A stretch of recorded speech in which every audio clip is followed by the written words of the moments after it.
SER Podcast.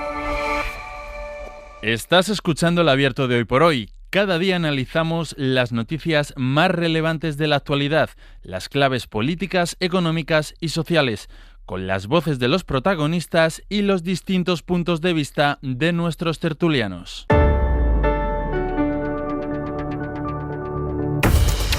Este espacio que hoy hacemos desde la Rambleta de Valencia es 29 d'octubre, es el Día de la Dana, y como les decíamos a las 8, estamos aquí para compartir con todos ustedes la información, lo que sabemos, el contexto y con una voluntad, además de mirar hacia adelante, y para mirar hacia adelante esa reparación que los afectados, que las víctimas exigen, es indispensable. Nos acompañan en este abierto Cristina Monge, ¿qué tal? Muy buenos días. Muy buenos días, buen día, Ángels. Gonzalo Velasco, muy buenos días. Hola, buenos días. Y hemos querido incorporar hoy también a este análisis a Salvador Guix, que es delegado de La Vanguardia en la Comunitat Valenciana. Salvador, ¿qué tal? Muy buen día. Muy buen día, Ángels. Voy a preguntarte a ti, ahora vamos a entrar en contenidos, pero para ti, como informante, como valenciano, ¿qué supone el día de hoy? Pues para mí supone un día de recuerdo de muchísimo dolor, de una jornada que fue terrible, que además, y esto Sastre me entenderá, los que somos de la Ribera Alta, en la comarca valenciana, que en el 82 sufrió una pantanada también con muertos y con muchísimas desgracias, supone rememorar a muchísima gente que lo ha perdido todo, en especial han perdido familiares. Desde aquí saluda a Rosa, que la estoy viendo, y a toda aquella gente que hoy va a sentir que aún quedan muchas cuestiones pendientes por resolver, muchas cicatrices abiertas y muchas preguntas aún sin respuesta. Vamos a poner muchas de estas preguntas sobre la mesa y vamos a empezar por lo que falló ese 29 de octubre. Fallaron muchas cosas, es evidente, a tenor de las revelaciones que se han ido conociendo y que han acabado incorporándose a la instrucción, revelaciones que han puesto en evidencia los enormes agujeros que se produjeron en la gestión de la emergencia por parte de la Generalitat. Y el primero de los agujeros, Julián, fue el de subestimar la gota fría. Sí, quizás sea ese el pecado original, el fallo que podría explicar el resto. Mazón y su gobierno relativizaron el peligro de una gota fría. Esto es lo que dijo Mazón hace 20 días en una de las pocas entrevistas que ha concedido. Las noticias que estábamos teniendo eran lo esperable en una gota fría. En la Comunidad Valenciana hay gotas frías. Desgraciadamente es habitual que tengamos gotas frías. Pero esa mañana nadie nos avisó de que el tamaño de la gota fría iba a ser ese. Bueno, la afirmación de Mazón contrasta con los hechos. Aquel 29 de octubre las alertas eran del mismo color rojo que hace justo un mes, el 29 de septiembre. Ese día, el 29 de septiembre, con la borrasca Gabriel, se suspendieron las agendas. Se paralizó casi toda la actividad. Hace un año, no. Todos hicimos la agenda que teníamos prevista porque no podíamos tener información de lo que estaba ocurriendo. Lo de que no había información es algo que niegan muchos, incluida la jueza de Catarroja, que en un auto ha llegado a decir que alegar eso es tan absurdo como defender que un juez de violencia de género no sabe que se puede adoptar una orden de protección o que un controlador aéreo no sepa leer la pantalla de un radar. Ni el nivel 1 de emergencia en la Ribera, ni las alertas hidrológicas, ni los rescates, ni las carreteras cortadas desde primera hora de la mañana, ni la UME, ni siquiera una reunión de un CECOPI fue motivo suficiente para suspender el encuentro de Mazón con una periodista valenciana. Pero vamos a ver, si la reunión de CECOPI empieza a las 5 y yo empiezo a tener información de CECOPI a partir de las 5:30, me parece un periodo de tiempo bastante razonable. ¿De qué me iban a avisar antes? Pues, ¿de qué le podían avisar? De que la vida de muchos valencianos y valencianas corría peligro. Tenemos hasta ahora en directo al alcalde de Utiel, Ricardo Gabaldón, buenas tardes. Hola, buenas tardes. Hemos visto imágenes realmente preocupantes. ¿Cómo están las cosas ahora mismo?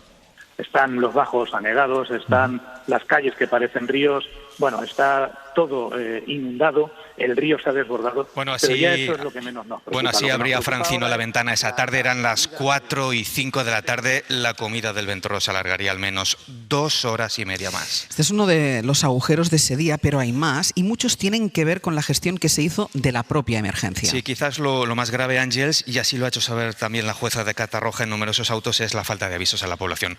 No solo el envío tardío de la ESALERT, que se redacta para avisar de la posible rotura altura de Foratán, no para advertir de la venida del pollo, o avisos sobre el mal tiempo de esos días, acompañado de recomendaciones como los que quizás se hubiesen podido dar a los usuarios de teleasistencia, por los que también ha preguntado la instructora. 37, recordemos, 37 de los 229 fallecidos son usuarios de ese servicio. Y no es este el único agujero en el que ha incidido la jueza, está también la vigilancia de los barrancos. Escucha esto que decía José Miguel Baset, el entonces jefe de bomberos del Consorcio Provincial, sobre los agentes desplegados en el Pollo esa mañana del 29 de octubre. Y al cabo del rato vuelven a ese punto de la escala del barranco del Pollo e informan. El nivel ha descendido, son las 2:30, instrucciones. O sea, si tú me informas que eres la unidad de a pie, el nivel ha descendido, no sé qué hago aquí, son las 2:30, tengo ganas de comer, lo voy a decir así de claro, aunque se quede grabado me da igual, ¿qué hago? Bueno, los bomberos, lo habrás deducido, se fueron a comer. Pero es que tampoco se desplegaron los agentes medioambientales de la Generalitat, a pesar de que la propia Generalitat advertía por la mañana de la posibilidad de avenidas en ramblas y barrancos. Aunque salga el sol, puede posiblemente que en la ciudad de Valencia y en su entorno puede salir el sol en las próximas horas, pero los barrancos van a llevar agua, pueden llevar agua de aguas arriba. Es el subdirector de emergencias, Jorge Suárez, en la entrevista con la que el programa Hoy por Hoy Valencia de la SER abría ese día 12:25, entrevista que, por cierto, Ángeles forma parte del sumario. De todas formas, Julián, para agujeros, los del relato que ha hecho Mazón de lo que hizo ese día. Yo no hablaría de agujeros, yo hablaría de una tremenda vía de agua. Estos meses hemos asistido a cambios de versiones, a verdades a medias, cuando no alguna que otra mentira. Lo último es que el presidente no fue directamente al Palau al salir del Ventorro, acompañó antes a la periodista hasta el parking, lo que hizo después hasta llegar a su despacho sigue siendo todavía una incógnita. Hay más elementos de esa opacidad. Mazón enredó con la factura diciendo que la había apagado el partido y luego dijo que estuvo permanentemente comunicado. Y creo que se ha demostrado perfectamente que no solamente no estaba ahí localizado ni localizable, sino que estaba perfectamente comunicado con todo aquel que me quiso llamar y con todo aquel con el que yo pude llamar. Pero el cotejo de llamadas con Salomé Pradas confirma que no le cogió el teléfono en varias ocasiones. Mención especial requiere lo de las llamadas esa tarde a los alcaldes afectados por la Dana. Estuvo comunicado con los alcaldes. Raro será que los alcaldes con los que habló el presidente ese día no hablasen de esta situación. Raro para los propios alcaldes. ¿Contar qué alcaldes fueron, por favor? Ya saben que ha sido el alcalde de Cullera y no voy a desgranar todos los alcaldes. No, Camarero no pudo desgranar la lista porque Mazón, salvo con el de Cullera, no habló con alcaldes de la Dana. Así lo confirmó la cadena SER después de llamar a una veintena de ellos. Y dejo para el final este sonido. Emergencia, dígame. Hola, buenas. Llamada de AMF. Ah, sí, mira, un momentito. Te paso con mi compañera, ¿vale? Un momentito. Hola, buenos días. Hola, buenos días. ¿Qué tal? Bueno, es la conversación, es mucho más larga, de la técnica de emergencias y la técnica de EMED, que la Generalitat, recordemos, difundió recortada para hacer creer que AEMET había dicho que la Dana se acababa a las 6 de la tarde, cuando en realidad la meteoróloga advirtió del riesgo de fuertes lluvias en el interior de la provincia de Valencia por la tarde, mientras se dirigían las tormentas hacia la serranía de Cuenca. Una revelación, Ángeles, de la llamada y un posible uso manipulado que está siendo investigado por la justicia. Después hablaremos del proceso judicial y en el punto en el que está, Julián. Gracias. A vosotros. Salva, lo que cuesta entender políticamente la gestión de la emergencia, pero personalmente, ¿cómo alguien, 365 días después, y este alguien es Carlos Mazón, sigue sin contar nada? Bueno, sigue evidentemente en su puesto, sigue sin haberse planteado la posibilidad de dejar su puesto cuando el día que tocaba no estaba donde tocaba, y es que ya no solo la parte política, es la parte personal. Es un problema de credibilidad. Yo creo que cuando hemos llegado a un momento en el que son tantas las versiones ofrecidas, algunas de ellas contradictorias con lo que se dijo en cada momento, que el problema es que ya no existe un mínimo de credibilidad en lo que se está contando, con lo cual todos dudamos. Y encima aún, como decía Julián, hay un gap del cual no sabemos realmente qué sucedió. Claro, nosotros hemos contado en el diario siempre que una cosa es la responsabilidad judicial, que tiene su ritmo y ya veremos cómo avanza, pero la responsabilidad política es enorme. Y además yo hay un dato que quería deciros y que nosotros lo contábamos el otro día. Si realmente él estuvo informado, aún es más grave. Pero claro, si él, como dice, él estuvo permanentemente informado y se le estaba contando lo que estaba sucediendo, aún parece más increíble que él no adoptara la decisión de suspender rápidamente la agenda, fuera la comida o fuera media comida, me da igual. Y como mínimo, aunque él no fuera miembro del CECOPI, como presidente de todos los valencianos, por empatía con aquellas personas que en esos momentos estaban tomando decisiones erróneas pero difíciles, intentar liderar como presidente de todos los valencianos ese momento. Eso es lo que aún hoy, un año después, yo creo que cuesta mucho de entender. Y es que yo entiendo que la gente que lo ha vivido vuelva para atrás muchas veces, ¿no? E intente recomponer todo lo que pasó. Pero yo, por ejemplo, recordaba sí que se había hecho, pero no el contenido de esa llamada que Francino hace a las 4:05 de la tarde con ese alcalde que ya le dice cómo baja el agua, que la UME intenta llegar, y a las 4:05 el presidente de la Generalitat, Cristina, seguía encerrado en un restaurante. Es que yo creo que aquí se juntan tres elementos que cada uno por sí solo son terroríficos, pero cuando operan los tres a la vez realmente es espeluznante, ¿no? En primer lugar, la gestión negligente. Yo creo que en esos sonidos que hemos escuchado se podía comprobar, ¿no? Cómo no se fue capaz de valorar la trascendencia de una dana, que sabemos que ya no son las gotas frías habituales, que sabemos que el cambio climático está haciendo estos fenómenos mucho más virulentos y mucho más frecuentes. Y eso no se supo valorar su importancia, cuando no es la primera vez tampoco que tenemos fenómenos de ese calibre, ¿no? En segundo lugar, las explicaciones no creíbles, como decía Salvador, esas versiones que se van sucediendo que hace que se pierda toda credibilidad. Y en tercer lugar, la ausencia total de asunción de responsabilidades. Cuando los tres elementos se juntan, nos encontramos con algo como lo que estamos viviendo ahora, en el que realmente la ciudadanía asistimos atónitos, porque no pensamos que en democracia se puedan llegar a dar este tipo de situaciones. Los que lo vemos desde fuera, yo creo que tenemos el dolor compartido con todos ustedes, con todos los que nos están escuchando hoy aquí, y también el dolor racional, el no poder entender cómo es esto, ¿no? No me quiero imaginar cómo es eso si encima se le une el haberlo vivido en primera persona, porque todos los valencianos y valencianas lo vivieron en primera persona, estuvieran más cerca o más lejos. Por lo tanto, yo creo que estamos ante una situación que es incomprensible desde el punto de vista racional y muy dolorosa desde el punto de vista emocional. Al hilo de la reflexión que hacía Salva, hay un dato que lleva hoy Levante en su primera página, que es, en fin, lo dice todo. El 112 recibió 36 llamadas por minuto mientras Mazón comía en el Ventorro. 36 llamadas por minuto. Sí, son tantas las evidencias de que el conocimiento y la información que existía ese día y que era compartida por toda la ciudadanía le tenía que haber llegado a él de una manera u otra. En la propia reunión que tuvo con la patronal, en las grabaciones, él comenta hasta qué punto pues, está empezando a llover, digamos que la situación tiene una cierta gravedad y por lo tanto eximió su responsabilidad a continuación. Yo creo que lo que estamos presenciando no solamente es una no asunción de responsabilidades, sino que es el síntoma de una confusión de que asunción de responsabilidades es lo mismo que ignominia, es decir, que afrenta pública. Parece que nuestros líderes no quieren asumir su responsabilidad y no quieren rendir cuentas porque esto equivale casi a una expulsión de la comunidad política, a una vergüenza ante los demás. Y no, una asunción de responsabilidades muchas veces no es eso, es precisamente la manera de hacerte cargo de lo que se debe hacer, de lo que se debía hacer y de cómo se deben hacer las cosas mejor. La asunción de la propia vulnerabilidad, porque todo el mundo se puede equivocar, es la primera característica de un líder fuerte. La ignominia es lo que viene después, con lo que ha hecho él, con precisamente no asumir su propia vulnerabilidad, su propio error, su propio fallo y su propia no asunción de responsabilidades. Todo lo que hemos visto durante este año es lo que ha arrojado ignominia sobre él. Y la consecuencia de esto, además, ahora que estamos aquí, que estamos escuchando testimonios, que hay un sentir compartido en el pueblo de esta comunidad, es la represión de una narración compartida acerca de lo que pasó. La reparación y la memoria y la identidad y colectiva se basan en las narraciones, que es distinto de esto del relato, que es lo que te cuento para justificarme, ¿no?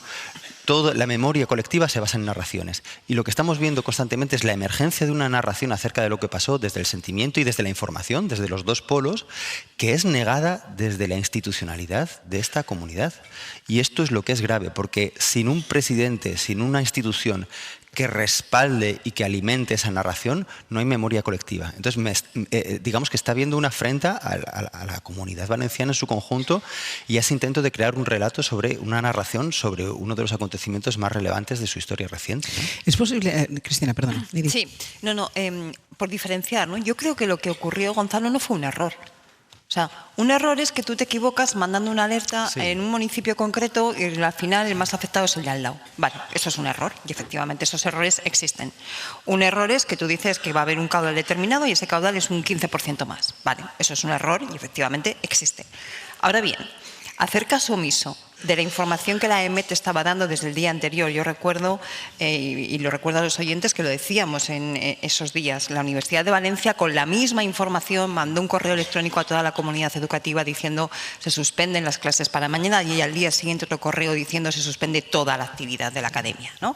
Con la misma información, no tomar esas decisiones, mantener tu agenda, encerrarte en una comida, no sabemos cuánto rato, yo lo voy a dejar allí, y desaparecer, al menos a priori, según sabemos, hasta las 8 y pico de la tarde, eso no es un error, eso es negligencia. Y creo que eso es justamente la diferencia que explica lo que estabas diciendo. Porque los errores efectivamente son humanos, se pueden tener, y más en situaciones así, se explican y todo el mundo los entiende. Pero es que aquí no estamos hablando de un error. Salva. No, un apunte solo, me decía Cristina. Bastaba ver, los que estábamos trabajando ese día, bastaba ver el informativo de Apunta Mediodía. Claro. Para entender la dimensión del problema que estaban sufriendo ya la provincia de Valencia. Es que no hacía falta ya más, de verdad.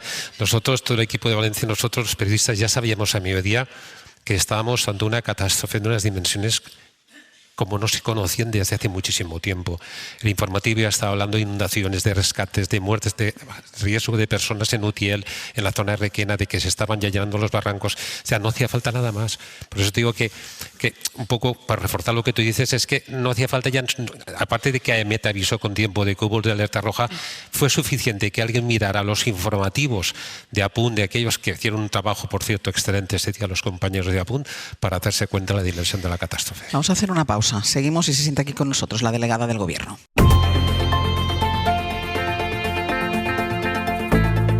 El Abierto. Ser podcast. En El Abierto, Cristina Monge, Gonzalo Bedalsco y Salvador Guix. Y ya está con nosotros Pilar Bernabé, delegada del Gobierno en la Comunitat Valenciana. Buen día, buenos días.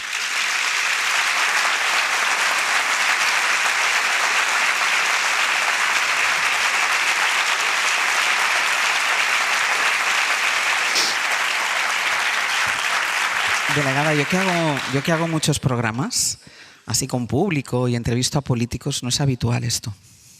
¿Por qué cree que pasa? Bueno, yo creo que hoy es un día difícil para todos y los sentimientos están también a flor de piel, y como en las primeras filas veo a amigas y amigos que yo no conocía antes del 29 de octubre, y que quiero decirles que hoy para mí, después de un año, pues tengo que decirles que no puedo llegar a alcanzar a sentir lo que ellas sienten y el dolor que sienten, pero yo siento que el padre de Rosa también tiene un trozo en mi corazón, o la suegra de Carmina, o la hermana de Ernesto, o la sobrina de Ernesto, o todas las familias y los familiares de todas estas personas que hoy están aquí y por las que hoy estamos organizando un funeral de Estado que responde a lo que ellas nos pidieron hace unos cuantos meses en la delegación del Gobierno frente al presidente del Gobierno. Es un día difícil, es un acto complejo, pero es un acto también de reparación, de homenaje, de recuerdo y sobre todo de respeto. Y con esa voluntad es con la que quería hoy empezar, darles las gracias por su coraje, por su valentía, porque no se callan nunca y porque vamos a estar a su lado para acompañarles y para que la reconstrucción, que no les gusta que diga esa palabra, sea la reconstrucción emocional que necesitan y que merecen. Usted ha mostrado desde el principio una completa empatía con las víctimas y la prueba es esta. O sea, está la delegada del Gobierno llorando a mi izquierda. Esto va a ser difícil hoy, ya se lo digo, porque mira uno al frente y se encuentra con los familiares de las víctimas, los miembros de las asociaciones, llorando por este contacto visual que hacen con la delegada del Gobierno. Ahora le preguntaré por contenido más político, pero yo no sé si usted es consciente que usted es la demostración de que la política también es empatía. Y que en circunstancias como estas la empatía es fundamental, y veníamos de hablar ahora y le preguntaré por la gestión de Carlos Mazón. Usted desde el primer momento tuvo claro que ellas eran las protagonistas, que eran ellas a las que había que acompañar y con las que había que estar. Sí, y Yo creo que ese es el mensaje más poderoso contra el mensaje que quieren construir durante todo un año, que es el de la antipolítica. Y yo hoy también creo que hay que reivindicar la política. Y quien no hace bien la política no merece estar en política, pero no representa la política. Y la política debe servir para reconstruir, pero debe servir sobre todo para escuchar y acompañar.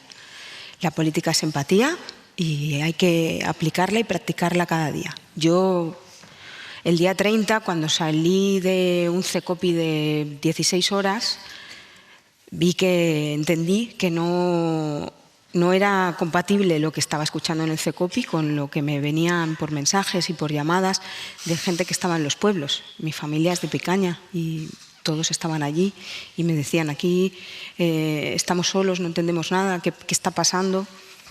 Y salí el día 30 del CECOPI y me fui a ver los pueblos. Y desde ese momento no quise abandonar la calle porque sabía que era lo que me conectaba con la realidad que estaba viviendo. Pero es verdad que yo también tengo que decirle a todas las familias de las víctimas y a todas las personas que de una manera u otra han sido afectadas en cada uno de los pueblos que he visitado cada mañana y cada noche cuando acababa y cuando empezaba el CECOPI, que gracias porque hay una parte egoísta de todo esto en mí y es que gracias a eso podía levantarme cada día, podía trabajar cada día y hoy puedo venir aquí también con la humildad, con toda la humildad del mundo, pero con la cara alta porque dentro de toda la desgracia y sé que cada día pienso que ojalá hubiese podido hacer algo más, pero yo sé que hice todo lo que estaba en mi mano, probablemente con errores, pero desde luego puedo levantar la cabeza y mirarles a la cara y ellas lo saben. Delegada, ayer supimos, declaró ante la jueza de Catarroja Inma Piles, la jefa del 112, que desde la delegación del Gobierno ya plantearon la posibilidad de a las 18:35 de la tarde enviar un S-Alert. Sé que esto que le voy a preguntar es una conjetura, pero usted es una de las personas que más información ha recabado a lo largo de este año. ¿A qué hora habría llegado el S-Alert, bajo su criterio ahora, un año después, y habiendo escuchado a tanta gente, si Carlos Mazón hubiera cogido el teléfono o hubiera estado presencialmente en el CECOPI? Hemos escuchado en algunos de los audios, que por cierto tardaron en llegar, si no hubiese sido por la petición expresa de la jueza, en alguno de los audios ya escuchamos al subdirector de emergencias a las 5 de la tarde hablar del mensaje a la población. Por lo tanto, lo que conocimos ayer de las 6:30, cuando mi directora de Protección Civil llamó primero al subdirector, no se lo cogió, y llamó a Inma Piles, que fue la que ayer habló, y le dice, oye, ¿por qué no mandáis el S-Alert? Porque a ella le habían llamado desde Madrid, desde la Dirección General, diciendo, oye, con lo que está pasando en Valencia, ¿por qué no la Generalitat Valenciana envía el S-Alert? Y por lo tanto eso es la muestra de que en el ámbito de los técnicos, desde primera hora ya se estaba hablando de ese mensaje, pero tardó mucho en tomarse esa decisión y en comunicarse. Pero yo insisto, y lo digo y no voy a parar de decirlo, es que el día 24 de octubre se activó el Plan Especial de Inundaciones en la Comunitat Valenciana. Y eso fue porque ya se advertía de lo que iba a pasar. En las últimas danas que hemos tenido aquí se ha activado el Plan Especial de Inundaciones y a la media hora nos han convocado a todas las agencias, a todas las administraciones para tener una reunión de coordinación y preparar, porque la ley le obliga a la Generalitat Valenciana, cuando activa el Plan Especial de Inundaciones, a coordinarlo todo. Y en una emergencia lo más importante es la prevención y es la anticipación a todo lo que va a pasar. Si el día 24 se activa el Plan Especial de Inundaciones y hasta el 29 a las 5 de la tarde no pasa nada, no hacen nada, ni una simple llamada. Yo llamé a la consellera a las 12 del mediodía porque nadie me había llamado. Esto es como al revés, el mundo al revés. El médico llama al enfermo para que... En algún momento, usted es la delegada del Gobierno, es la representante del Gobierno central en la Comunitat Valenciana. ¿En algún momento usted de ese día habló con Carlos Mazón? No, yo hablé con la consellera todo el tiempo. ¿Ni él le llamó a usted y usted intentó hablar con él? No, porque yo estaba hablando con la consellera y doy por hecho que ahí están haciendo su trabajo. No, yo ahora un año después, que sé todo lo que no se hizo y toda esa despreocupación generalizada por parte del máximo responsable, que sí que tiene una responsabilidad. Y yo creo que esto también es importante decirlo, porque claro, aquí el 9 de octubre, el día de la Comunitat Valenciana, el presidente de la Generalitat da una entrevista en la televisión pública y lo único que nos transmite a los valencianos es que él no tenía responsabilidad de nada. O sea, la consellera no sabía de nada y el presidente no tenía responsabilidad de nada. Claro, es que claro que la tiene, es el máximo responsable. En el ámbito judicial eso está en marcha y yo no voy a entrar a valorar sobre eso. Pero en el ámbito de la política, que el presidente de la Generalitat diga: oiga, mire, yo es que no tenía responsabilidad sobre la emergencia, yo es que no tenía responsabilidad sobre el CECOPI. Oiga, que usted es el máximo responsable del gobierno valenciano. Usted tiene una obligación de coordinación de todo el trabajo de su equipo de gobierno. Y de lo vivido, de lo pensado, de darle vueltas y mil vueltas a ese CECOPI, que estoy convencida que usted lo ha hecho, se deduce que la alerta no se manda antes porque quien está al frente en ese momento, que es la consellera, lo que está esperando es que le diga el presidente de la Generalitat: mandemos la alerta. Pues es que, claro, yo de verdad que tengo un lío ya. Lo digo en serio. Fíjate si yo estaré informada. Y yo misma, es que yo ya no sé ni de todas las versiones que han dado, ni qué elucubrar respecto a toda la información que se nos ha ido dando. Es que es tan complejo. Ha dado 8 versiones diferentes el señor Mazón y todo su gobierno, por cierto, sobre lo que ese día hicieron o dejaron de hacer. Mire, yo de verdad, es que a las 5 de la tarde ya era muy tarde, todo era caos. Por lo tanto, es que eso se tenía que haber hecho antes, porque probablemente el mensaje se hubiera enviado pues por la mañana, a mediodía, y eso hubiera cambiado completamente el ritmo. Probablemente hubiese habido víctimas mortales porque fue una catástrofe de unas dimensiones brutales.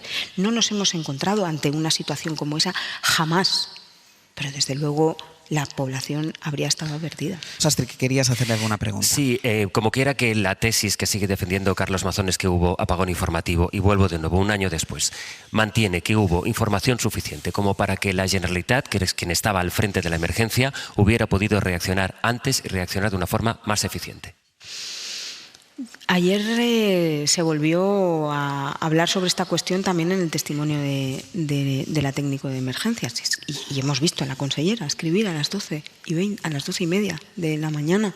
Es que a las 10:20 se activa la alerta hidrológica en la cuenca del Magro y a las 12:20 en la cuenca del Pollo. Y eso por ley le obliga a la Generalitat Valenciana a que con sus medios, y si no los tuviera, pedirlos para que estén vigilando esas cuencas permanentemente hasta que se desactive la alerta, que nunca se desactivó. Por lo tanto, desde las 12:20, ellos, de hecho, envían a los bomberos a la cuenca del Pollo. Pero no sabemos por qué, al mediodía los envían a su casa. Consideran que no tienen que seguir, pero no desactivaron la alerta. Por lo tanto, no se activa una alerta hidrológica sin información. Claro que había información. No se activa el Plan Especial de Inundaciones el día 24 de octubre sin información, no se activa por fuerza infusa, se activa porque hay una alerta de que va a pasar una catástrofe meteorológica. Y por supuesto, no se activa una alerta roja a las 7 de la mañana y no se hace nada hasta las 5 de la tarde, que se activa el CECOPI. Y luego en la instrucción hay un tomo entero de los avisos de la EMET y de la Confederación Hidrográfica del Júcar. Y luego hay que leer los autos que se van conociendo a lo largo de la instrucción, donde se hace referencia efectivamente a que esa información estaba. Y quien tiene y quien controla toda esa información y la distribuye y hace un análisis, para eso tiene a los equipos de analistas dentro de del Centro de Coordinación de Emergencias, tienen que plantear las estrategias de protección. Y eso no se hizo. ¿Es verdad que la catástrofe fue terrible, inmensa y desconocida? Es innegable, pero es verdad que hubo una despreocupación generalizada en todos los ámbitos. Hay un auto de la jueza delegada que lo dice claramente, es decir, que otro sistema de avisos, los avisos antes, hubieran salvado vidas. Es decir, que después de toda esta instrucción de la que hablaremos después con Miguel Ángel Campos, una de las conclusiones que se llega es que si todo este mecanismo que usted está definiendo ahora hubiera funcionado, se hubieran salvado vidas. Seguramente hubiera muerto gente porque, como usted dice, fue una cosa desconocida, prácticamente sin precedentes, pero se hubieran salvado vidas. Antes teníamos aquí tenían nuestros analistas un debate semántico sobre error o negligencia. ¿Usted lo califica de absoluta negligencia? Un año después, escuchando todo lo que he escuchado, los intentos de manipulación de audios, los cambios de versión, las mentiras permanentes, es que no puedo decir otra cosa. No puedo decir error, es que tengo que decir negligencia. Tengo que decir negligencia porque si no hubiesen estado un año entero intentando tapar lo que saben que hicieron mal. Las víctimas le piden al presidente de la Generalitat que no vaya esta tarde al funeral. Él va a ir, usted está en la organización, él ha reconfirmado la asistencia, no va a haber ninguna novedad en este sentido. Yo sobre esto, es verdad que he hablado varias veces y llevamos muchas semanas preparando este homenaje a quienes nos lo pidieron y lo necesitaban. Y yo es que me rebelo, yo no puedo, me niego a darle ni un segundo de protagonismo a quien no lo merece. Y esta tarde el protagonismo es de las víctimas. Delegada, yo le agradezco muchísimo. Quiero además decir una cosa, que la delegada del Gobierno siempre ha estado a nuestra disposición, a la disposición de los medios de comunicación desde el primer día, y por ser honestos y por explicar también cómo hacemos nuestro trabajo, nosotros hoy queríamos contar con representantes del Govern de la Generalitat, empezando por arriba y continuando el escalafón, a ver si había alguien que quisiera sentarse y explicarnos y contarnos y hablar tranquilamente qué es lo que estamos haciendo ahora, y nadie ha aceptado nuestra invitación. Yo una vez más, Pilar Bernabé, te agradezco muchísimo, muchísimas gracias y muchísima sort, de veritat. Moltíssimes gràcies a tots i una abraçada molt gran.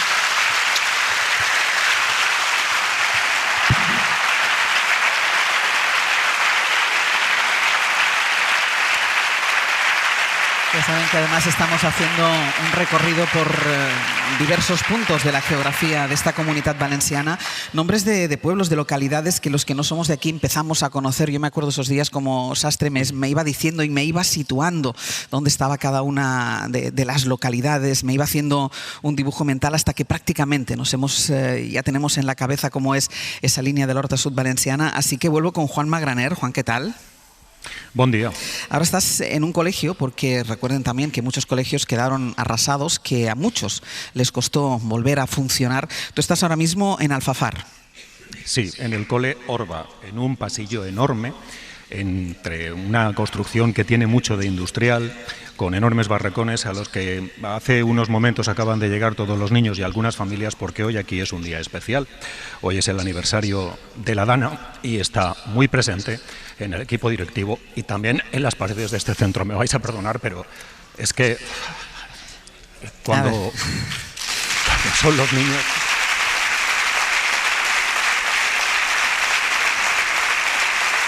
Con Juan Magraner hicimos muchas conexiones esos días, y Juan Magraner, que es de esta zona y que nos explicaba casi portal a portal, comercio a comercio, donde él compraba su gimnasio.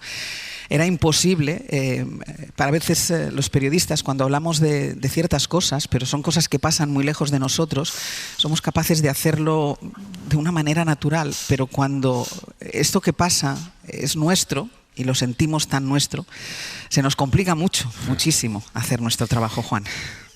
No quería romperme, la verdad. Lo siento mucho. Pero es que me parte ver lo que hay en este centro, que es, en fin, estar totalmente rodeado de grava, todo nuevo, un par de espacios de cemento, apenas un par de bancos, como todo mobiliario en el exterior, y aquí dentro, pues bueno, pues los profesores, las profesoras comentando lo difícil que ha sido llegar hoy, porque en cuanto amenaza lluvia y más en esta zona, todo el tráfico se complica, las comunicaciones son muy difíciles, todos los carteles que hay aquí hoy, aniversario de la Dana, llenemos este día de magia porque va a actuar un mago, vamos de bien a mejor, los mensajes de los niños que empapelan este pasillo, todos pintados de marrón, el marrón del fango, es muy difícil no emocionarse. Juan. Lo siento, de verdad. No, que no. ¿Qué vas a sentir? Hoy hemos dicho que estábamos aquí porque queríamos compartir con vosotros y tú estás contando esto desde el colegio, pero podrías estar sentado aquí en la cuarta fila del teatro. Y mira, déjame contar una cosa, porque la misma noche de la Dana, cuando no sabíamos, ni supimos, ni el segundo día, ni el tercero, ni el cuarto, la dimensión de lo que era, porque decía Salva, somos una tierra de inundaciones, hemos vivido, hemos crecido, a todos nos han dicho desde pequeño, hemos crecido con gente que duerme con la mano tendida al suelo por si crece el agua, somos de esta zona, sabemos qué es una inundación, nunca habíamos visto esto. La noche de la Dana, Juan empezó a contar desde Pinedo cómo era el primer traslado, cómo se habilitaban las primeras zonas, cómo en las horas más difíciles, cuando todo era negro, cuando no había cobertura, cuando no había luz, cuando oías un crujido del agua que iba subiendo, en ese momento, y empezaban las primeras muestras de solidaridad, dejó la preocupación. Esta vez no era contar lo que ocurría, era contarnos también a nosotros. Tú decías, son nuestros pueblos, es donde hacemos nuestra vida, y es innegable que los niños hoy estamos todos aquí. Hemos llenado el teatro, estamos todos los medios, habrá un funeral de Estado, pero esta es la realidad de todos los días. De todos los días. Y por eso esta emoción que se entiende, claro. Juan, que luego vas a estar en otro sitio y luego yo te voy a dar un abrazo que lo vas a recordar el resto de tu vida. Gracias, de verdad. ¿Te parece? Caramba, tú. Luego seguimos. Se me hace muy cuesta arriba, de verdad, ya lo sé. El poder contar todo lo que veo, por lo que recordamos, por lo que hay. Me quedo simplemente con un mensaje de una niña, de Elena, tiene 10 años, está aquí, después de la tormenta siempre sale el arco iris, a veces más bonito que de normal. Juan, ahora vuelvo contigo. Un beso enorme. Un abrazo, gracias. Hasta ahora.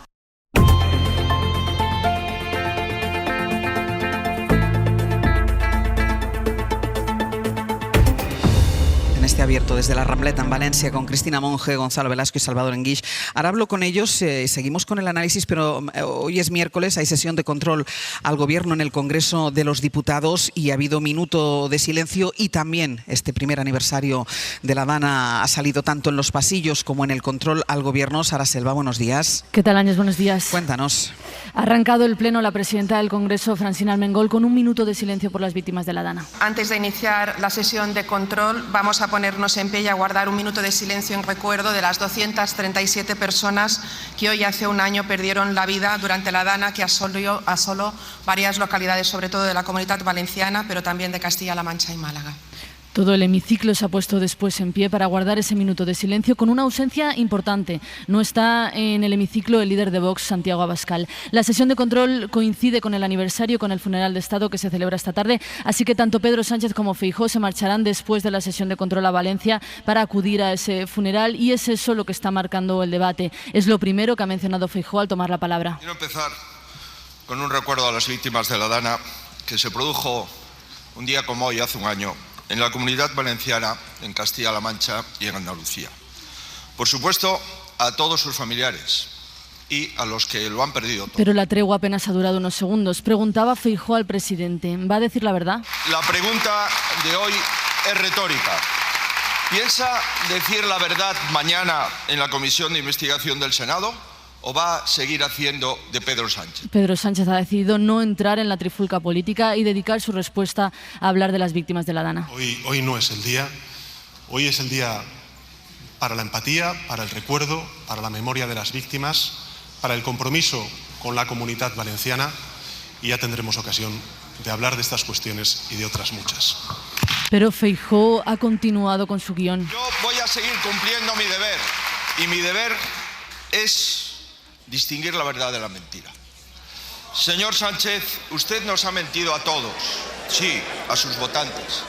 Con el mismo tono de todos los miércoles. Miente más que su CIS y que su televisión española. Y volverá a mentir mañana en el Senado, porque sabe. Ha terminado Feijóo su intervención tal y como la tenía preparada y Sánchez no ha vuelto a contestar. Sigue ahora la sesión de control. Todos los diputados están mencionando hoy a las víctimas de la Dana. Sara, gracias. Si hay alguna novedad en esa sesión de control, nos pides paso, nos la cuentas. Perfecto, hasta luego. Venga, yo quería, después de haber estado hablando aquí con la delegada del Gobierno, que como decíamos, no es la primera vez que se pone a nuestra disposición, porque lo ha hecho, ella ha estado a disposición y al lado de las víctimas, pero también ha estado con nosotros, con los medios de comunicación, cuando intentábamos entender y buscábamos explicaciones desde el primer momento, llegaban habitualmente desde la delegada del Gobierno, y nosotros que hablamos tanto, y Gonzalo, tú que eres tanto de teorizar también sobre la política, ¿qué manera, o sea, qué dos maneras más diferentes de hacer política? Sí, incluso antes de eso, pero relacionado, quiero empezar destacando lo relevante que es que las emociones estén en el espacio público, ¿vale? En nuestra tradición y en nuestra cultura tendemos a pensar que lo emocional tiene que refugiarse en lo privado, ¿no? Y que lo público es el ámbito solamente de una deliberación fría, racional. Somos emociones y a veces las emociones expresan potenciales normativos, denuncias de injusticia, ideales de justicia, mucho mejor que cualquier argumento. Y entonces es importante que en actos como hoy, y que incluso también representantes políticos den cuenta de la emoción, porque además la emoción es una manera de estar entre todos. No es algo que se tiene dentro, en la mente, en la cabeza de uno, sino que es la manera de relacionarse con los demás, ¿no? Eso quería empezar con eso porque en el día de hoy me parece muy importante. Y en relación a lo que decías, evidentemente la responsabilidad política en una democracia, en un Estado republicano, en el sentido de las cosas públicas como en el que estamos, tiene algo también de simbólico, de performativo. Estamos ante un caso en el que el presidente se refugia en su ausencia de obligación procedimental para estar en no sé qué lugar, en este caso en el CECOPI, porque podía delegar subsidiariamente en la consellera, en el secretario. Pero es que, ¿cómo se puede hacer así? ¿Cómo se puede ser tan mezquino? La representación que hay que tener no es solamente la que te obliga la ley, sino es la que tu deber para toda la ciudadanía que te ha votado o no te ha votado, pero para la soberanía de tu pueblo es. Entonces tienes que estar ahí acompañando, empatizando, haciéndote cargo. ¿Con qué se sustituye esta responsabilidad? Pues muchas veces no solo con mentira directa, porque la mentira es del que sabe la verdad y te dice, no, mejor mira para otro lado, ¿no? En este caso es una cosa... La confusión, ¿no? La confusión informativa de la que hablamos muchas veces. Es como la idea del trilero, ¿no? El trilero no te dice que la bolita está en el cubo equivocado, sino que te mueve los cubos tanto que al final ya no sabes hacia dónde mirar. Recordemos las denuncias a la Confederación Hidrográfica, al Ministerio de Transición Ecológica, la campaña contra Teresa Rivera. Recordemos que estaba en el proceso de convertirse en la vicepresidenta de la Comisión. Exacto. Todo el ruido informativo que ha habido, obviamente las decenas de versiones, que finalmente genera una sensación de agotamiento, de cansancio y de confusión de la mirada ciudadana, que al final... por agotamiento no sabe bien a dónde apuntar, ¿no? Esta es la mala política, la política que juega con la desinformación, porque al final tiene una concepción del poder que es la de, al final el líder político no es el que genera esa representación, sino el que hace los tejemanejes en la sombra para mantenerse en el poder. Cristina. ¿No? Pues no puedo estar más de acuerdo con Gonzalo, porque efectivamente las emociones nos constituyen y tienen que formar parte del espacio público. Por eso cuando escuchamos aquí a Pilar Bernabé diciendo la política es empatía, todos asentimos, ¿no? Para los que nos están escuchando que lo sepan, todos hemos asentido en este teatro cuando hemos escuchado aquello de la política es empatía. Porque efectivamente, como decía Gonzalo, la política no son esos tejemanejes ocultos, no se sabe muy bien qué, sino que es ponerse en lugar del otro y ser capaz de hacer lo que el otro necesita en cuanto a comunidad, para construir comunidad. Y bueno, pues acabamos de tener un ejemplo más en la sesión de control del Gobierno en el Congreso, ¿no? Que hoy, 29 de octubre, esa empatía salga absolutamente del orden del día del jefe de la oposición, el señor Feijóo, y se dedica a preguntar por enésima vez si el presidente del Gobierno va a hacer no sé qué cosa mañana, que ya tendrá tiempo mañana de preguntar en la comisión, y hasta qué punto esa ausencia de empatía le lleva a cometer un enorme error, que yo no sé si alguno de sus asesores en estos momentos no está temblando cuando dice eso de que mi responsabilidad es distinguir la verdad de la mentira. Hoy. Precisamente hoy. Hoy, con el foco puesto en Carlos Mazón. Efectivamente. Salva.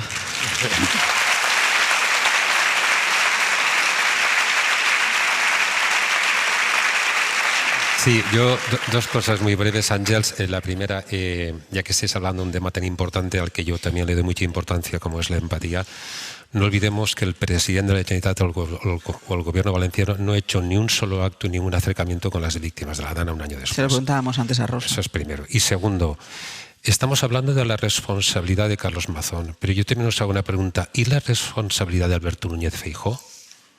Porque claro, Mazón está donde está, pero hay una persona por encima de él que es el presidente del PP, y los que estamos aquí en Valencia sabemos que otra pieza fundamental de la estabilidad de Mazón es Vox y Santiago Abascal, que por cierto ayer parece que comenzó ya a distanciarse de Carlos Mazón.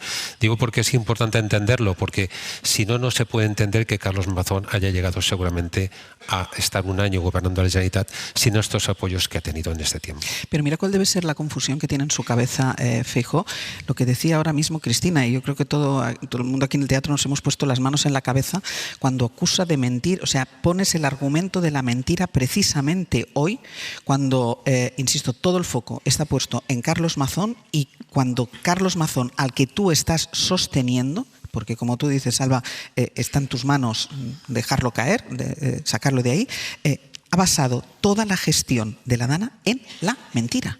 O sea, es de tener una confusión, yo no sé si confusión es la palabra o ineptitud para ser quien es. Mira, si ha sido un apunte de un asesor que hace el discurso, en fin, yo creo que merece el despido inmediato. Y si le ha salido de forma espontánea, es que efectivamente... También merece el despido inmediato. Sí, pero la carencia de empatía, total. Dejadme que avancemos en otro aspecto que ha sido muy importante en este año, que ha sido la judicialización de la gestión, porque es verdad que muchas de las cosas que hemos ido conociendo, las hemos ido conociendo gracias a una jueza que ha ido pidiendo, que ha ido recabando testimonios, que ha ido pidiendo documentos, que ha ido entrevistando, que se ha visto ella sí con todas y cada una de las víctimas, y eso ha sido fundamental para que lo poco que sabemos lo sepamos, y sepamos qué es lo que pasó o lo que la jueza está reconstruyendo de lo que pasó. Miguel Ángel Campos, primero para empezar, ¿quién es ella? ¿Quién es la jueza de Catarroja? Antes hacía algún apunte la delegada cuando decía, bueno, es que dicen, ¿quién es ella? ¿Quién es Núria Ruiz Taboada? Bueno, pues lleva más de 20 años viviendo en Catarroja, allí ascendió a la categoría de magistrada y no ha querido moverse en todo este tiempo de ese partido judicial, por lo que se conoce el territorio mejor que los guardias civiles del puesto, bromean quienes le conocen. Tal vez por ello se ha permitido criticar abiertamente en sus resoluciones algunas de las aseveraciones del Instituto Armado sobrepasadas por la instrucción y los hechos por ella determinados. De convicciones conservadoras, Núria Ruiz Taboada es una jueza seria, meticulosa en sus investigaciones, garantista en los interrogatorios y con los derechos, tanto de los comparecientes como de las partes del procedimiento. Discreta y alejada de la imagen de un juez estrella, destaca también por su extraordinaria cercanía a los familiares de las víctimas. Prácticamente todas resaltan la paciencia y empatía de la magistrada en cada toma de declaración. Y Campos, ¿por qué está investigando ella las muertes de los 229 fallecidos en la Dana? ¿Qué es lo que busca? ¿Cuál es el objetivo del procedimiento? Porque fue Núria Ruiz Taboada la primera en los distintos partidos judiciales durante la mañana del 30 de octubre en abrir un procedimiento al tener constancia de fallecidos en su localidad como consecuencia de la crecida del Barranco del Pollo. El resto de jueces en distintas partes del área afectada se han acabado inhibiendo en el juzgado de Catarroja por esta circunstancia. El objeto del procedimiento es el aviso tardío a la población responsable de la mayor parte de las 229 muertes, según la investigación, y quienes fueron los negligentes o imprudentes que no actuaron con esa diligencia debida. Núria Ruiz Taboada investiga supuestos delitos de homicidio y lesiones por imprudencia. Y a lo largo de todo este año la Generalitat ha intentado, y lo comentábamos ahora, ha intentado atribuir la responsabilidad de los hechos a la EMET, a la Confederación Hidrográfica del Júcar, al Gobierno Central. La jueza ha ido prácticamente desmontando todas estas acusaciones. Sí, uno tras otro ha desmontado los argumentos de la Generalitat y ha exculpado tanto a la Agencia Estatal de Meteorología como a la Confederación del Júcar o a la delegación del Gobierno, rechazando la imputación de sus responsables. Núria Ruiz Taboada ha destacado que la responsabilidad era del Gobierno valenciano, quien correspondía el mando único de la emergencia. Ha descartado la teoría del apagón informativo alentada por Mazón y su equipo. Dice la jueza que el único apagón fue el del CECOPI y que la Generalitat tenía información más que sobrada para advertir con prontitud a sus ciudadanos, por lo que ha criticado el insoportable retraso literal en el envío de alertas a la población y ha tildado la actuación de los responsables autonómicos de negligencia grosera, de nuevo literal. En este sentido, la magistrada ha destacado que el Consejo tuvo información detallada de la EMET a través de 5 canales de comunicación distintos, que no solo advirtió 3 días antes de lo que se avecinaba, sino que a las 7:36 de la mañana del 29 de octubre activó el aviso rojo, riesgo extraordinario para personas y bienes. Y recordamos, solo el 0,43% 80% de las alertas meteorológicas lanzadas por la EMET son rojas. Había que tenerlas en cuenta y Mazón no solo mantuvo su agenda, sino que desapareció en las horas críticas. La jueza también recoge los avisos de la Confederación Hidrográfica cada 5 minutos en tiempo real a través de la plataforma SAI sobre las lluvias persistentes aguas arriba del Barranco del Pollo que acabarían anegando el Horta Sud. También del Centro de Coordinación de Emergencias de la propia Generalitat. Cerca de 20.000 llamadas a través del 112, muchas alertando de la gravedad de la situación a partir de las 4:30 de la tarde, media hora antes de que se reuniera el CECOPI, con llamadas de agonía suplicando ayuda, por ejemplo, desde Chiva, entre las 5 y las 6 de la tarde. Los ciudadanos no serían alertados hasta 3 horas más tarde, cuando el fango ya había arrasado con todo, incluidas las vidas de la mayoría de las 229 víctimas mortales. Y por si alguien piensa que esto es una cosa de la jueza, la Audiencia Provincial de Valencia ha respaldado de forma unánime todas y cada una de las decisiones de la magistrada que son contrarias al relato de la Generalitat. Y no uno ni dos, 6 magistrados de la Audiencia de Valencia, en decisiones inusualmente unánimes, han confirmado la investigación de la jueza de Catarroja en todos los aspectos relevantes de la causa, tanto en la delimitación de las responsabilidades como en la ausencia del apagón informativo y en poner el foco en la negligencia criminal del Ejecutivo de Mazón. ¿Y por qué imputa a la exconsellera de Emergencias Salomé Pradas y a su número 2 Emilio Argueso? Porque como consellera de Justicia e Interior, en ausencia de Mazón en el CECOPI, ostentaba el mando único de la emergencia. No había codirección, reparto de responsabilidades con la delegación del Gobierno, un bulo más que ha intentado colar la Generalitat. La propia Ley Valenciana de Emergencias es muy clara al respecto. Con aquel nivel de alerta, la responsabilidad ejecutiva correspondía a la consellera. La jueza ha resaltado que, y es literal, hay indicios abrumadores de una conducta negligente por parte de la consellera Salomé Pradas. También de su número 2, el exsecretario autonómico Emilio Argueso. Ellos dos son los únicos imputados en el procedimiento. Los daños materiales no se podían evitar, la mayor parte de las muertes sí, escribe la jueza Ruiz Tobarra con una alerta temprana. Y ahora la próxima cita, el 3 de noviembre, que declara como testigo la periodista que comió con Mazón, Maribel Vilaplana. ¿Qué se puede esperar de esa comparecencia? Bueno, y sobre todo, ¿cómo puede afectar al futuro judicial del presidente de la Generalitat? Por lo pronto, Vilaplana comparece como testigo y, por tanto, con obligación de decir verdad. Ella ha declarado en una carta abierta que no escuchó, no atendió, no sabe con quién habló Mazón en aquellas horas que compartieron en el Ventorro. Pero las partes consideran inverosímil este relato y van a tratar que recuerde, que explique si oyó al presidente hablar con la consellera Pradas o con algún otro integrante del CECOPI. ¿Qué les dijo? Si les dio órdenes sobre la DANA, si tomó decisiones respecto al envío de la alerta, si dio algún tipo de orden o indicación y fueron asumidas por la consellera, ello supondría que Mazón habría ejercido el mando único de la catástrofe y tendría consecuencias penales para el presidente. Las partes también le preguntarán por las horas, la actitud, si realmente Mazón la acompañó al parking pasadas de las 18:35 y allí se despidieron o continuaron juntos. La jueza considerará impertinentes aquellas preguntas que no se ajusten al objeto de la diligencia. ¿Qué hizo Mazón respecto a la DANA en las más de 4 horas que estuvieron juntos? Y ya lo último, ¿cuáles son los siguientes pasos que va a dar la jueza de Catarroja en el procedimiento? ¿Qué declaraciones o qué pruebas periciales pueden ser determinantes para apuntalar los hechos? La causa está en un momento decisivo para Carlos Mazón. El auto de los 6 magistrados de la Audiencia de Valencia, que al fallar sobre la testifical de Maribel Vilaplana han autorizado a la jueza a investigar qué hizo Mazón respecto a la DANA mientras estaba en el Ventorro, supone para las acusaciones un aval para citar a todos aquellos con los que el presidente habló aquel 29 de octubre. Y han sido solicitadas las comparecencias, entre otros, del portavoz del PP, Pérez Llorca, del jefe de gabinete, José Manuel Cuenca, o del asesor que le recibió en el Palau, José Lanuza. Si finalmente declaran, lo harán con obligación de decir verdad y pueden poner en dificultades a Mazón. En cualquier caso, la jueza de Catarroja no tiene prisa de cara a una posible exposición razonada para pedir la imputación de Mazón.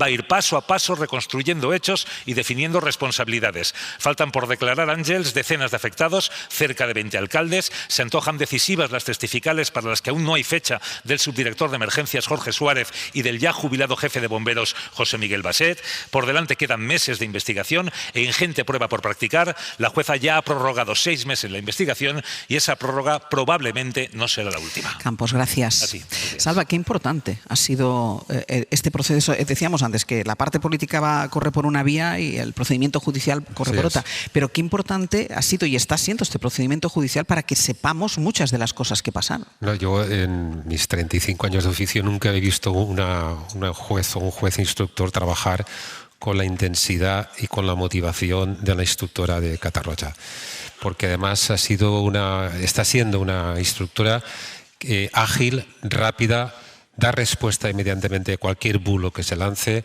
Se nota que está muy atenta a lo que publicamos los medios de comunicación, ¿no? Lo cual es una mujer que está muy pendiente. Y yo creo que las hipótesis sobre las que está trabajando son las claves de esta catástrofe. Es decir, que la alerta se mandó tarde y mal.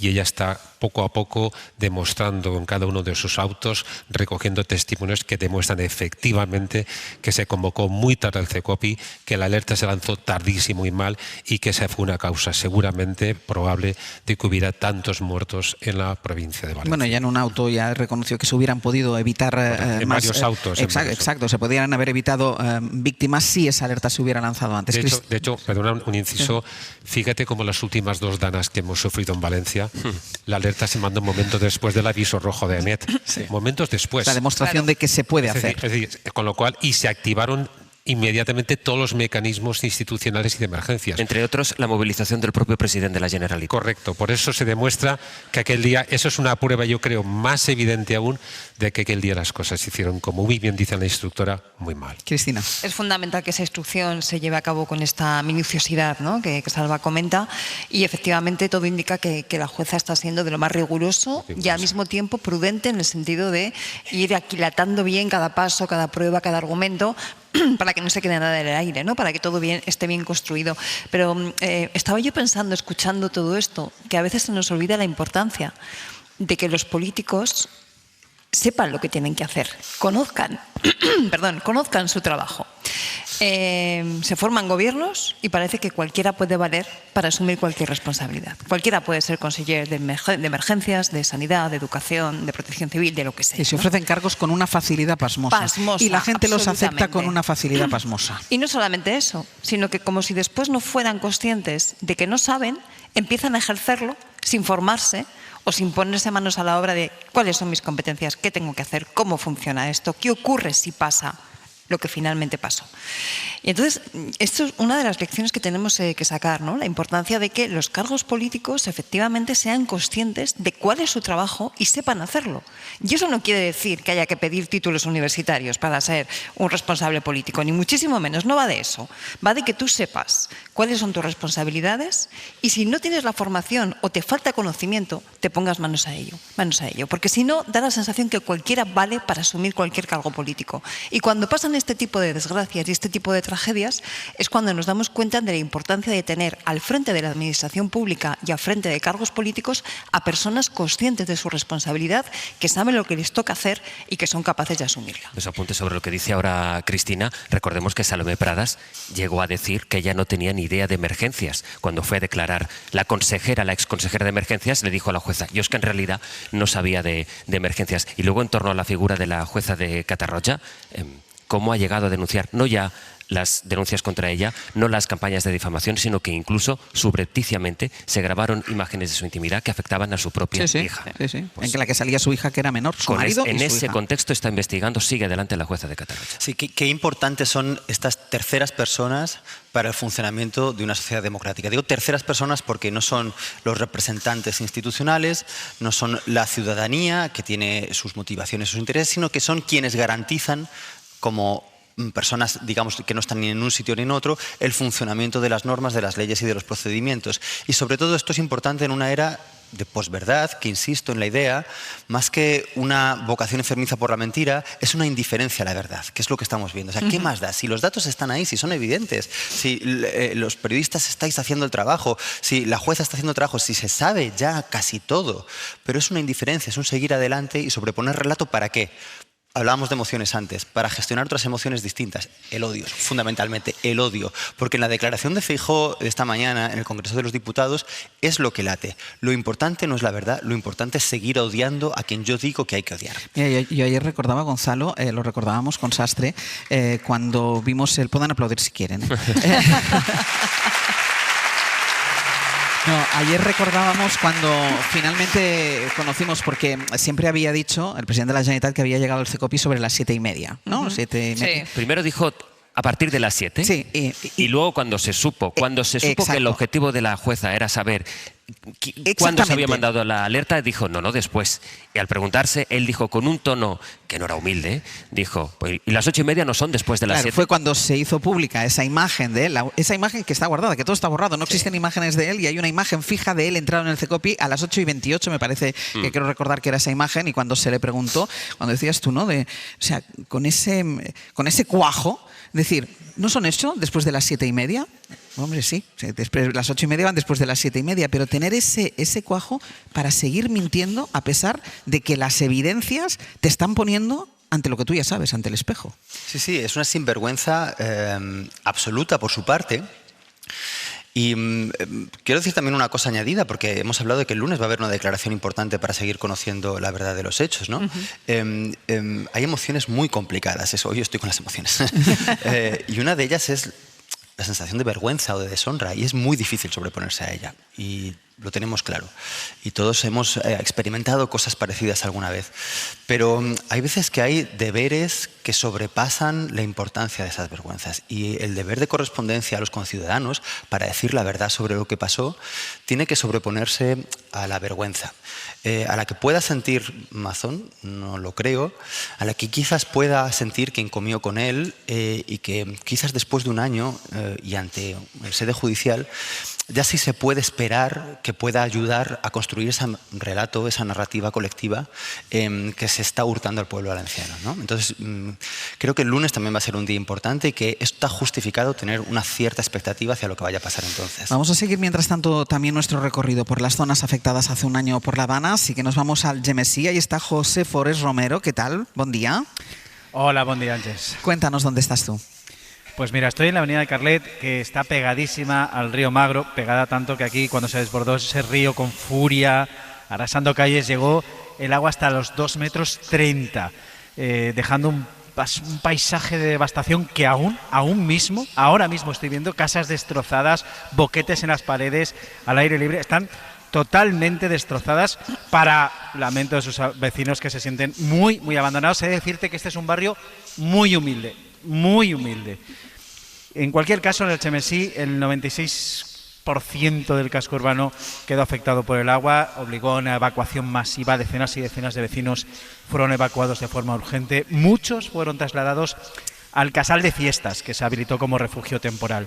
Aquí 3 personas fallecieron, y en el ámbito material, pues se ha iniciado la compra de casas en ruinas para su demolición, con una inversión de 650.000 euros. Se proyecta una mota de protección de 2,40 metros para evitar futuras tragedias. Y ahora mismo estoy frente a una máquina, también en la avenida del Carlet, donde está trabajando para retirar los escombros del colegio afectado por la Dana, que ha sido derribado. José, muchísimas gracias. A ti. Hasta luego. Hablaba de los daños, hablaba de la reconstrucción, y lo que quiero hacer, porque además como Carlos Mazón lo ha fiado todo a la reconstrucción, yo tengo que seguir así aquí, porque claro, yo tengo que hacerme cargo de la reconstrucción. Quiero hacer un repaso por la reconstrucción y por las ayudas que las diferentes administraciones han dispuesto para hacer frente al devastador efecto de la Dana, porque además de los 229 muertos, la Dana ha afectado en mayor o menor medida a 800.000 personas, y estamos haciendo el repaso, vivienda, trabajos. Ana Durán, ¿qué tal? ¿Qué tal? Buen día. Vivienda, trabajos, entornos que han quedado completamente devastados por el agua. Completamente devastados, y como estamos escuchando durante toda esta mañana a nuestros compañeros, bueno, pues todavía esa reconstrucción, como se temía, muy lenta, muy costosa y a un ritmo mucho menor, seguro, del que las personas afectadas esperaban, ¿no? En cualquier caso, por centrar un poco los datos, el Gobierno central ha movilizado para esta reconstrucción 16.600 millones en ayudas y en reconstrucción. Hasta ahora se han ejecutado unos 8.000. Lo que pasa es que aquí hay que descontar las ayudas del consorcio, porque ya sabéis, bueno, esta teoría que el consorcio es un derecho más que una ayuda pura y dura, o sea que habría que descontar unos 3.700 millones, quedarían unos 3.000 por parte del Estado en ayudas directas, como decías, para viviendas, para negocios, ayudas también a autónomos y de renovación de vehículos. Por ejemplo, ayer mismo el Consejo de Ministros ampliaba una prórroga para ese plan Reinicia Plus, para poder recuperar todos esos coches, que es una de las imágenes que nos ha dejado esta tragedia. También líneas de avales de créditos por valor de centenares de millones de euros, y 2.700 millones para infraestructuras municipales. Esto es un programa bastante novedoso porque normalmente el Estado subvenciona parte de estas infraestructuras. Lo que ha hecho en este caso el Ministerio de Política Territorial es financiarlo al 100% y darle ese dinero a los ayuntamientos. Estos son ayudas del Estado. También la Generalitat ha puesto en marcha varias líneas, aunque aquí monitorizar cuánto y cómo se pagan estas ayudas, sí. Qué raro. Está siendo un poquitín más complicado. Un poquito más difícil porque en el caso del Estado tenemos una página que se llama Infodana, que se actualiza prácticamente cada día y ahí se puede ver, pues de ahí he sacado estos datos, lo que se ha ejecutado, lo que queda por pagar. En el caso de la Generalitat, bueno, pues no existe un instrumento de ese tipo, así que lo que dice el Gobierno valenciano es que ha pagado ya unos 900 millones en ayudas, han sido 240 millones en ayudas directas a familiares, 250 para compra de vehículos y otras partidas como material escolar, etcétera. Además está el misterio, en el caso de las ayudas de la Generalitat, de esos 12 millones de donaciones que conocíamos también hace unos días, de los que solo se han invertido realmente en ayudar a la reconstrucción de la Dana 3, y hay 9 que están en un limbo que dice la Generalitat que va a reubicar en el futuro, así que esperaremos esa reubicación. ¿Todas estas ayudas han sido suficientes para paliar los daños de la Dana? Bueno, pues en absoluto, y además lo que decíamos antes, pues la lentitud, la burocracia, esto es, bueno, pues la protesta común que encontramos entre todos los afectados y afectadas por la Dana. Hay que tener en cuenta además que mucha de la documentación que ayudaba a acceder a estas ayudas, bueno, pues se perdió con la tragedia y quedó completamente devastada. Y hay algo, hay un detalle en el caso de las ayudas de la Generalitat que ha presumido siempre mucho, que son ayudas directas, universales, sin burocracia, todo muy rápido. El problema de esto tan rápido es que no valora los daños que tiene cada afectado. Y entonces le dan los mismos 6.000 euros a lo mejor a alguien que ha tenido, bueno, pues una entrada de agua en su casa y daños pues relativamente llevaderos, que a alguien que le faltan 3 tabiques, tiene la casa destrozada, y entonces, bueno, pues eso también a los afectados y afectadas pues claro, les enfada bastante. El Abierto. Ser podcast.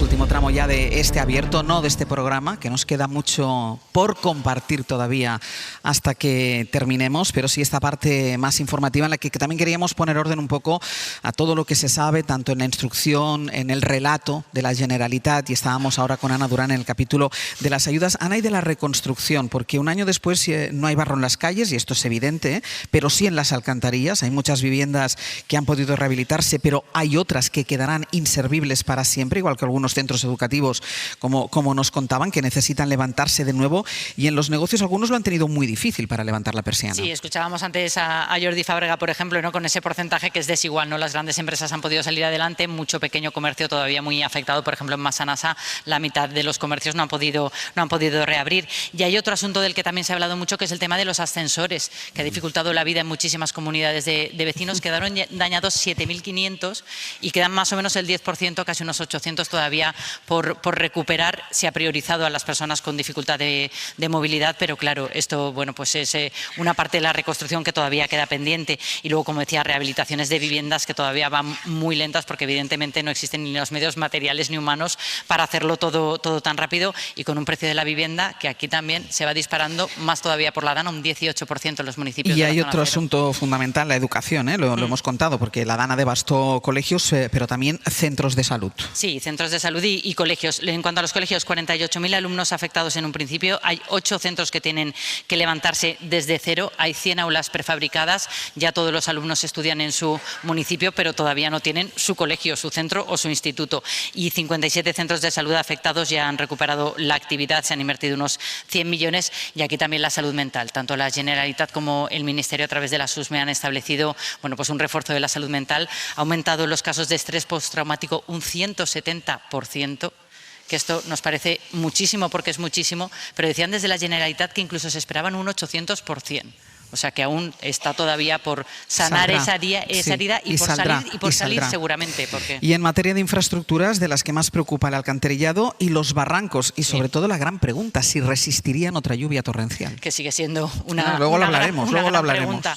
El Gobierno central ha movilizado unos 400 millones, unos 200 la Generalitat para recuperar el alcantarillado. Además se están ejecutando ya obras en el Barranco del Pollo. Veíamos hace unos días unas obras en Chiva, y la Generalitat también ha invertido pues toda la recuperación recuperación de las depuradoras, unos 100 millones, o 220 en gestión de residuos, porque imaginad todos los residuos que fue necesario canalizar después de la Dana. Y lo último, la reconstrucción de las infraestructuras, el transporte. Eso también, bueno, afectó muchísimo a la vida diaria. Todos tenemos esa imagen los primeros días, esas colas. Primero no poder moverse y luego poder moverse con muchísima dificultad con las lanzaderas que intentaron superar la dificultad que suponía que desaparecieron las líneas de cercanías, también la red de Metro Valencia. Al final se recuperaron en diciembre las líneas C1 y C2 de cercanías, la C3 todavía está por recuperarse por parte del Ministerio. Ahí hubo una inversión de Adif y Renfe de varios centenares de millones de euros, y en el caso de la Generalitat, pues recuperar la red de Metro Valencia, que funciona desde junio, tardó 6 meses en recuperarse. Ana, muchísimas gracias. A vosotros. Nos vamos a Massanassa. Jessica Crespo, ¿qué tal? Buen día. Hola, buen día, Ángels. Estoy en la calle San Miquel de Massanassa. Escucharéis igual el ruido de fondo, y es que hay muchos locales en obras, en muchas plantas bajas. La mayoría anteriormente eran comercios que quedaron arrasados. Hay que decir que la huella de la Dana en esta zona es muy visible. Hay puertas de comercios que todavía están reventadas y no se han cambiado. Además, vemos en algunas de ellas barro totalmente seco en el interior que se aprecia claramente. Y ahora estoy al lado de una papelería, una antigua papelería, se llama Clips, se está reformando, pero ya me han contado que sus propietarios no abrirán, que eran unas personas mayores y que dejan el negocio. Y 2 calles más abajo, en una panadería, el olor del pan recién hecho se ha mezclado con el olor a pintura ya nuevo, todo es nuevo, ¿eh? Sí que han podido reabrir. Hay un cuadro unos centímetros por encima de mi cabeza, para que os hagáis una idea, yo mido 1,76, el cuadro estaba por encima de mí y es el que señala hasta dónde llegó esta riada. Y lo que pasa en Massanassa, lo decía Durán, es significativo, porque de hecho un informe de la patronal valenciana cifra en un 50%, en la mitad, los comercios que no han podido reabrir, y además establece que un 20% no lo harán ya jamás. Gracias, Jessica. Hasta ahora. Hasta luego, Salva. Sí, ahora que hablamos de reconstrucción, quería comentaros, haceros una pregunta, un tema que he hablado muchas veces con el director de la cadena en la Comunidad Valenciana, Bernardo Guzmán. ¿Cómo es posible que en un año no haya habido ningún tipo de colaboración entre el Gobierno y la Generalitat Valenciana para sumar esfuerzos de cara a la reconstrucción, y que no haya habido ni una sola reunión entre Pedro Sánchez y Carlos Mazón, con todo lo aparte de cada uno con lo que hemos hablado, para sumar fuerzas juntos para que esta reconstrucción fuera más acelerada? Yo, como valenciano, me cuesta mucho entenderlo. ¿Hay respuesta, Cristina? Una pregunta así. Pues no.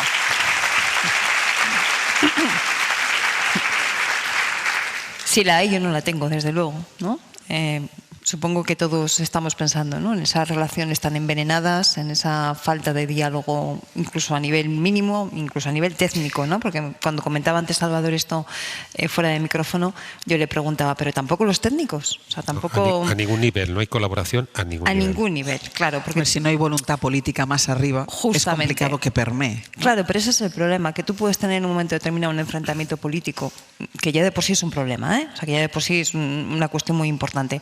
Pero es que encima, si eso ocurre en las primeras figuras, luego evitas que la colaboración técnica, que tiene que ir para abajo, juristas, abogados del Estado, economistas, arquitectos, en fin, todo lo que son las administraciones, pues tampoco se den esos espacios de colaboración. Gonzalo. Sí, ahora antes en el descanso preguntaba a la compañera por un término que me venía a la mente, es ventanilla única, ¿no? ¿Ha habido ventanilla única para solicitar? ¿Cómo de fácil lo han tenido los afectados? Exacto, ¿cómo de fácil? Porque, claro, es verdad que distribuir ayudas es difícil porque se requiere eficacia, rapidez, pero también equidad. Y la equidad requiere tiempo, y esto es contradictorio, ¿no? Pero puede haber distintas velocidades. Sabemos que, por ejemplo, las ayudas estatales tienen que esperar a la valoración del consorcio de seguros y ellos compensan la otra parte. Eso cuesta tiempo. Parece ser que las ayudas de la Generalitat se solicitaban de una manera más inmediata, pero no se ha garantizado la equidad en muchos de los procesos, de tal manera que han recibido ayudas precisamente quienes podían pedirlas, tenían la capacidad, tenían la documentación, y otras personas más vulnerables se han visto sin ellas. Por lo tanto, no se ha cumplido el criterio de equidad. Entonces, es necesaria una colaboración con las personas las fuentes de la financiación, pero las gentes que están en el terreno. Y me pregunto otra cosa, los ayuntamientos, los municipios, la mayoría de las veces son quienes acaban aplicando las ayudas de una manera más eficaz, porque cuando es necesario realojar a quien no tiene una vivienda, obviamente no se puede esperar a que se licite, se construye. Son los municipios quienes conocen el terreno, quienes pueden ayudar además a alojar a las personas lo más cerca posible de sus lugares de residencia y de trabajo. Que no haya habido una colaboración entre estos distintos niveles, claro, puede ser preocupante. Tengo que cerrar aquí el abierto. Vamos a seguir con el programa, vamos a seguir escuchándoles, vamos a seguir intentando explicar. Vamos a tener música porque viene la fúmiga. Viene la fúmiga. Viene la fúmiga.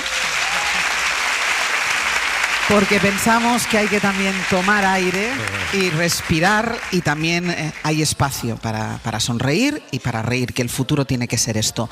Yo agradezco muchísimo a Salva Enguix, a Cristina Monge y a Gonzalo Velasco. Gracias. Muchísimas gracias por haber estado con nosotros. Una pausa y seguimos.